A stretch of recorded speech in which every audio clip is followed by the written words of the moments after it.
তন্ময় বাবু। কোন আতঙ্ক তো বিরাট ভাবেই আজকে যদি বিমল বাবু বলেন মতুয়াদের হায় লেগেছে, তাহলে মতুয়াদের হায় বিমল বাবুদেরও লাগা উচিত, কেন লাগছে না সেটা তো বুঝতে পারলাম না। এবার আসি প্রশ্নে। দেখুন, আজকের দিনে দাঁড়িয়ে মতুয়া সম্প্রদায়কে নিয়ে যে রাজনৈতিক খেলা চলছে, সেখানে মতুয়া সম্প্রদায়েরা সত্যি তো খুব অনিশ্চিত, তারা কোথায় যাবেন, কিভাবে করবেন।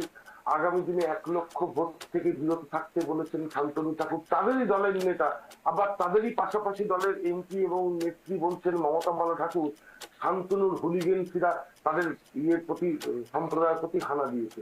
আজকের যে এই বিচারিতা, আজকে যে এই রাজনৈতিক বিচারিতা, যেখানে কোনো দলই মতুয়া সম্প্রদায়ের দায়ভার নিতে অস্বীকার করছেন, সেখান থেকে আজকে সত্যিই তো অনিশ্চিত ভবিষ্যৎ মতুয়াদের।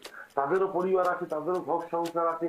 শুধু ধর্মের নামে গুলি পূজাই তো তাদের আর পেট ভরবে না, তাদেরকে ভারতবর্ষে থাকতে হবে, তাদেরকে রুজি রোজগারের ব্যবস্থা করে দিতে হবে। সেখানে কিন্তু কোনো দলই কোনো সোচ্চার হচ্ছে না, শুধু ধর্ম সম্প্রদায় এই উস্কানিমূলক বাতাবরণ তৈরি করছেন, যাতে রাজনৈতিক ভবিষ্যৎটা আরো অনিশ্চিত হয়। এটুকুই বলছি।